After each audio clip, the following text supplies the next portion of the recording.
प्रिय विद्यार्थियों, जैसा कि आप सभी जानते हैं कि हमारे काव्य में अलंकार बहुत महत्वपूर्ण है। तो सभी अलंकारों को एक साथ पढ़ाना मुश्किल है, लेकिन आज मैं आपको बहुत ही आकर्षक और रुचिकर अलंकार पढ़ाने जा रहा हूँ, जिसका नाम है यमक अलंकार।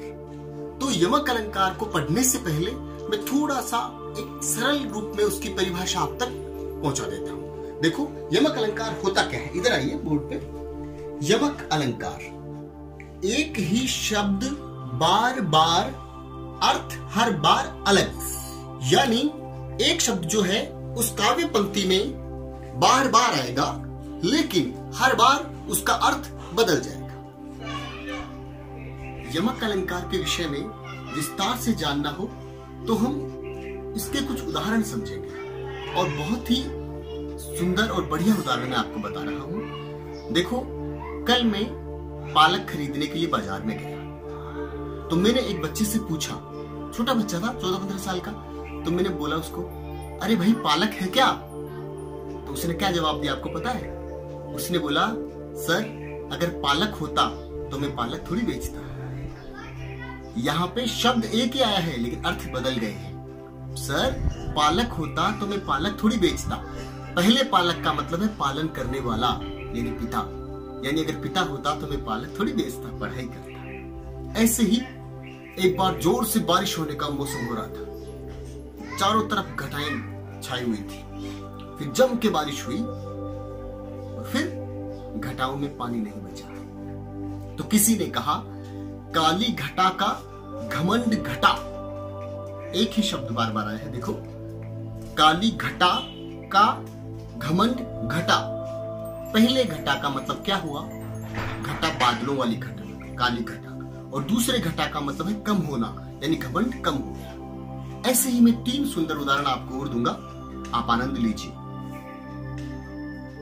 सारंग ले सारंग चली, एक ही शब्द सारंग बार बार बोलूंगा मैं। सारंग ले सारंग चली तो कर सारंग की ओट, झीणों सारंग देख कर सारंग कर गए चोट। देखो, एक जो महिला है उसको उसकी सास बोलती है कि मंदिर में आप दीपक जला दो। अब जो महिला है वो थोड़ी मॉडर्न टाइप की है, उसने कभी मंदिर में दीपक जलाया नहीं। वो पता है क्या करती है कि घर से ही दीपक जलाती है और मंदिर में रखने चली जाती है। रास्ते में हवा आती है और दीपक बुझ जाता है। वो लौट के आती है तो बड़ी उदास होती है। सास पूछती है, अरे बेटी क्या हुआ? तो बहू बोलती है, सारंग ले, फिर से सुनिए, सारंग ले सारंग चली। यहाँ पे सारंग का मतलब है दीपक और दूसरे सारंग का मतलब है मंदिर।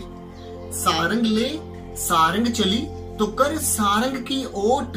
तीसरे सारंग का मतलब है साड़ी का पल्लू, स्त्री का जो पल्लू होता है उसको भी सारंग बोलते हैं। सारंग ले सारंग चली कर सारंग की ओट, झीणों सारंग देख कर, झीणों यानी पतला, सारंग कर गए चोट, यानी झीणों सारंग पतला कपड़ा देख करके, पतला पल्लू देख के हवा मेरे दीपक को बुझा गया। तो पहला अर्थ देखो, सारंग ले दीपक ले, सारंग चली मंदिर चली, कर सारंग की ओट, तीसरा सारंग मतलब पल्लू, पल्लू का ओट किया। झीणों सारंग देखकर, पल्लू को पतला देखकर सारंग कर गए चोट। दूसरे जो सारंग है आगे, उसका मतलब क्या हुआ? हवा, हवा ने चोट कर दी, मतलब उसने बुझा दिया। इसी तरह से देखो, थोड़ा और बताता हूँ मैं आपको। एक बार क्या हुआ, एक महिला जो है वो पानी लेने गई तालाब में। पहले आपको पता है तालाब से पानी लेते थे। तो सास ने कहा कि जा बेटा पानी लेके आ जा। वो जैसी बहू निकली तो जोर से बारिश आ गई। बारिश आने के बाद में क्या होता है कि कुछ देर बाद में जब वो लौट करके आती है बहू, तो वो बिल्कुल भी भीगी हुई नहीं, सूखी थी पूरी। सास को लगा कि इतनी जोर से बारिश हुई है, रास्ते में कोई छुपने की जगह भी नहीं है, तो ये किस तरह से सूखी की सूखी लौट आई।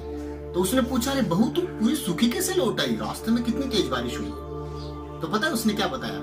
उसने बताया कि सारंग ले सारंग चली तो सारंग पहुंचो आए। सारंग का मतलब मटका और सारंग का मतलब तालाब। सारंग ले सारंग चली यानी मटका लेकर के मैं तालाब में चली तो सारंग पहुंचो आए, तो बारिश आ गई, पानी आ गया। तो बारिश को भी क्या बोलते हैं? सारंग। सारंग ले सारंग चली तो सारंग पहुंचो आए यानी बारिश आ गई। फिर पता है उसने क्या किया? उसने क्या किया कि तुरंत उस स्त्री ने सोचा कि बारिश आ रही है, तो उसके पास मटका था, उसने अपनी साड़ी उतारी और उस मटके में डाल दी और उसको उल्टा रख दिया और खुद पानी में इतनी खड़ी हो गई। ठीक है, फिर जब बारिश रुक गई तो उसने ऐसे ऐसे किया, अपने को झड़काया और फिर वो साड़ी निकाली, उसको पहना और मटका लेकर के आ गई। यानी वो साड़ी पूरी की पूरी सूखी थी उसकी। तो सारंग ले सारंग चली, यानी मटका लेकर के पानी को चली तो सारंग पहुंचो आए, बारिश आ गई। सारंग में सारंग दियो, मटके में साड़ी बताई थी मैंने आपको, सारंग होता है, मटके में साड़ी दी और मैं भी सारंग माए, मतलब पानी, माए का मतलब होता है अंदर, मैं भी पानी के अंदर खड़ी हो गई, इसीलिए मैं सूखी थी सूखी आ गई। इस प्रकार से आगे हम और अलंकारों का अध्ययन करेंगे। आज आप यमक सीख लीजिए। और सबसे बड़ी बात क्या है, सबसे बड़ी बात यह कि यमक जो अलंकार है वो 9वीं कक्षा, 10वीं, 11वीं और 12वीं चारों के काम में आएगा, इसलिए आप चारों कक्षाएं इसका आनंद ले सकते हैं और इसको याद कर सकते हैं। धन्यवाद।